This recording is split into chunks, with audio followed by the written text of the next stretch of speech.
Hi, I'm Dan Whittaker. I'm here today to discuss the reason for Martin Kaymer using the much talked about tennis ball training aid between his forearms whilst practicing. It's obviously been noted that since the Masters, when it was seen on live from the range by the Golf Channel, that Martin was using the tennis ball between his arms to provide some connection, or more importantly for his golf swing, to provide the ability to stop his forearms from separating and creating some space during his backswing. This is something that Martin has worked hard on with his coach, as it was an element that had started to creep into his game. I know that he's changed a little bit back towards the old stuff that he was doing, and it's clearly fitting his action much better. Now, if we have a look here on the right hand side of the screen, we have a swing of Martin from a few years back, pre the major swing changes, and we'll notice that it's the same view, and we'll notice that the gap between his forearms does tend to get a little bit larger, and the right hand or right forearm stays on top of the left for quite a long time. His tendency was that right elbow then got behind him, and there's a lot of separation in those arms, because we can see at this point here in the backswing how that right forearm is a lot higher than the left. Now, what we see with the ball between the arms is that as he starts away, this right arm is nowhere near as on top of the left at this particular point in the swing here as it was during the old backswing, particularly from takeaway here, and then we get the golf club starting to set. And let's take a little further on, and we notice that the arms are in a very different position on the left hand side of the screen. They're actually starting to match up with his body turn. I always thought that Martin used to get the right hand too far on top of the left for too long during the backswing, which shut the face down, and wasn't really something that I like to see in Martin's swing. Now, that's not to say that it didn't work, it's just something that I personally didn't like.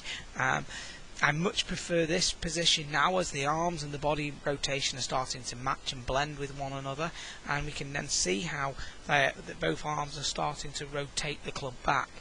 We then get this to the top of the swing, and we can tend to see that the arms will match to the shoulder turn on the left, where they're a little bit high here on the right hand side of the screen, and they tended to track on a little bit as the gap between the arms got bigger. Now, the idea of the tennis ball in between the arms is that the arms can't get any further away. So if the left arm is rotating, the right elbow is folding down correctly, both arms will retain the distance they had from one another and address all the way to the top of the swing. With the ball in place ensures that this happens, as opposed to Martin's old swing, where we used to see here on the right hand side of the screen here from down the line how that right elbow worked up a little, and the gap was definitely getting a little bit larger in here between the forearms. So we saw that the club had stayed outside of the hands very well, but the club's a little bit closed. We then see at the top how the gap went wider and then got narrower towards the top, and the club was therefore getting across the line. I'll have a look at another image here of the ball between the arms, and we once again see just how well he manages to keep the distance, but also gets the body turn and the arms matching one another with that rotation. Now, the interesting bit is, on the way down, he doesn't work at keeping those arms together on the way down, as he likes to keep the arms very much in front of the body on the way down, and for this to happen for him, the way that he makes that downswing is that ball is going to come out of the arm, because the right elbow gets onto the front part of the right hip, and the left arm just doesn't connect into the body as aggressively as someone like Ben Hogan used to do. But what we do see is that his right hand fires a little bit more through impact here, and because of that there is just a little bit more separation of those arms through the golf ball. But it's not the idea of the ball is to create the connection in the backswing, so then that downswing can then just begin to happen how it always used to happen when he was playing his very best golf, when everything tended to just flow through and work together. I think the golf swing now is closer to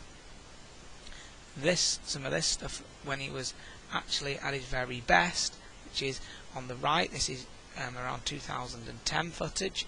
but I actually prefer the backswing where it's starting to have a bit more rotation and everything is blending together. Now I think there's something that we can all learn from Martin, is the fact that he's used this training aid since the Masters all the way still through to the US Open. Now it's very fickle golf, and a lot of people find a training aid, think they own a move, get rid of that training aid and move on to something new, when clearly they won't have embedded that in or ingrained that new move into their system. Martin's been working with this now for a good 3 to 4 months continuously on all of his practice sessions, and it's clearly paying strong dividends for him. It's something that